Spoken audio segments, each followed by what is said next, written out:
Hi guys, welcome back to my channel. I'm Chandler Benz and welcome to my Europe trip. And syempre, dito na ako ngayon sa Amsterdam, connecting flight going to Norway, Bergen. At isi-share ko sa inyo ngayon ang aking journey sa Rome, Italy.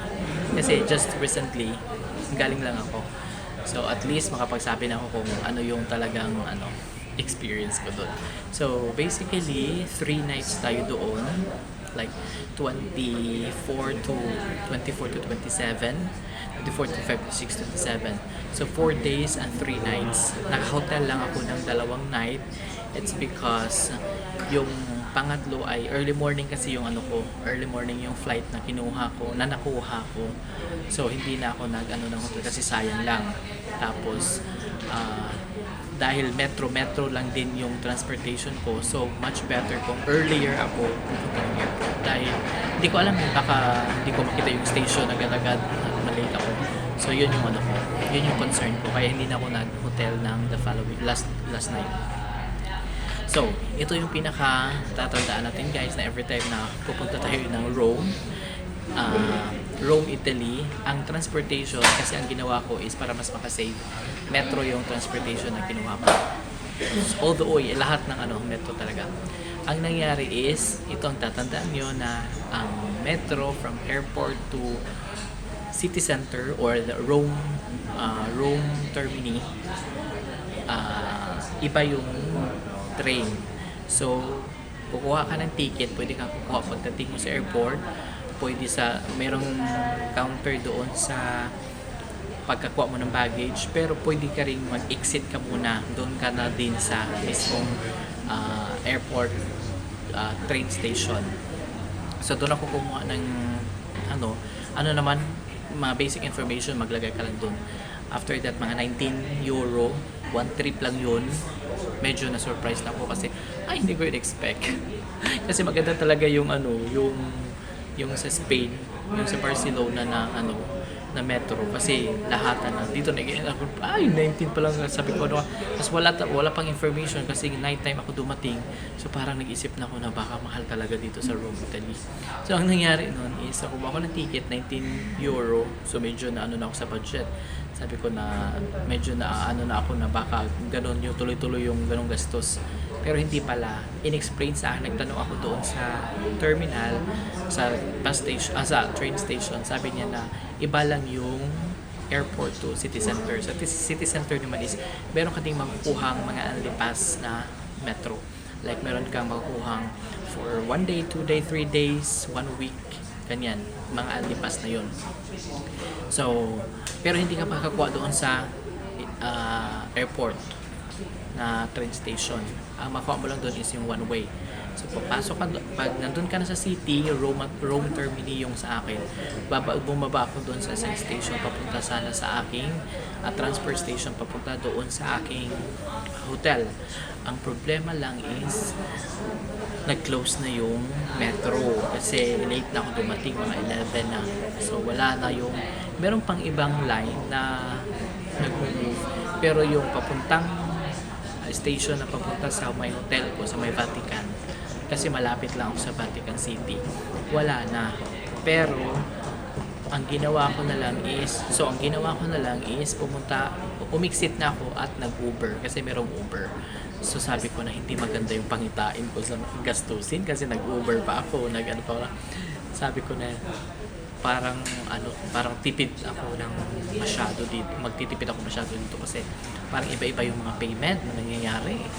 So after that, yun lang din naman pala yung talagang super gastos ko kasi nakakuha na ako ng unlipas na mga 18 or 17 something euro. I-flash ko na lang sa screen dahil titingnan ko rin yung mga gastos ko.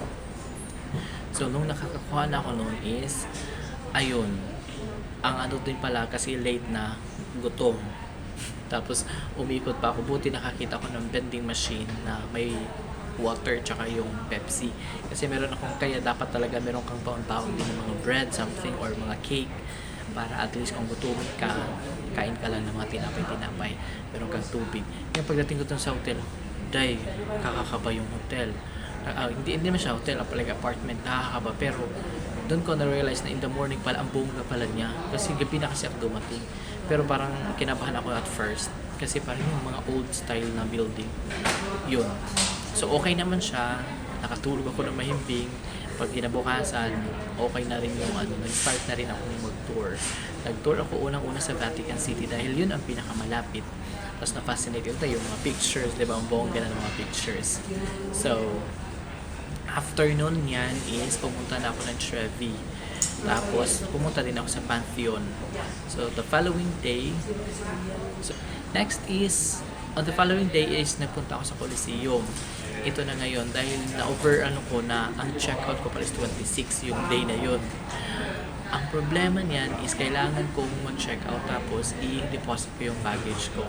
Don't worry guys, may separate flag din ako dito sa mag-deposit. Kaya don't worry, dapat pala sana kung late kang mag-check-in or check-out, pwede kang mag-deposit sa merong mga deposit baggage sila. So, pwede ka mong i-store para hindi ka magdala-dala kung marami kang baggage or mabigat yung baggage mo. So, i-deposit mo yan para go around ka ng city ng mas maayos at walang mga gamit na dala mo. Ngayon, ang amount is ipagkita ko din sa inyo. Tapos, after that, nakapunta ako ng Coliseum. Nakapunta din ako ng Forum, Roman Forum. At yun ang pinaka-highlight ko lang talaga na gustong puntahan is yung Coliseum. Kasi talagang super fun talaga ako ng Roman Empire. Like, nag-i-enjoy talaga every time na ako ng mga ganung movie sa Netflix. So, talaga nafa-fascinate talaga yung ko. Like, oh my God, ang ganda talaga ng mga ang ganda, super like, oh my gosh, nangingilabot yung mga balahibo ko every time na pupunta ako doon. Like, tingin ko pala, pagpasok pa lang, grabe, as in super. So, yun ang niya. Tapos after that, yung mga lesson learned ko, pag mag-Europe ka, ay nakakita pala ako ng Kabayan Restaurant, Akala, tsaka yung, ang ganda din pala, may Jollibee pa. Habang nag-iikot, pero hindi ako namimili ng mga kasi, wala din akong, besides wala akong budget doon. At, ang bagahe ko ay nag-excess. Bumili na ako ng bag sa Barcelona kasi hindi na makakasya sa mga ko. Itong ko, yung bag ko talagang ganyan na. So, hindi na ako bumili dahil dagdag ng package. I don't know kung sa France na lang siguro ako kaya nag-ikot ako Hindi naman ako okay lang sana kung nag-trade airplane nag-check ng mga baggage. Kaya hindi ideal or hindi advisable na bili ka ng mga kung ano-ano. Lalo yung ref magnet. Ang bigat nun. So ayun, super like overall experience ko sa Italy. Maganda yung metro stations nila pero medyo old lang, pero understandable naman yung mga signages, mababasa mo rin naman, tsaka maganda siya as in like babalik ako kasi hindi ko pa lahat na ikot. Hopefully makabalik tayo dito sa Rome, Italy. So I guess that's it for this episode, and I hope that you'll like.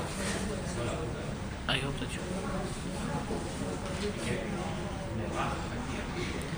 you like it. And yeah, medyo paano na tayo sa ating flight dahil mag-3 o'clock na. 3:05 yung ating boarding. So I guess that's it for this episode, and medyo tayo.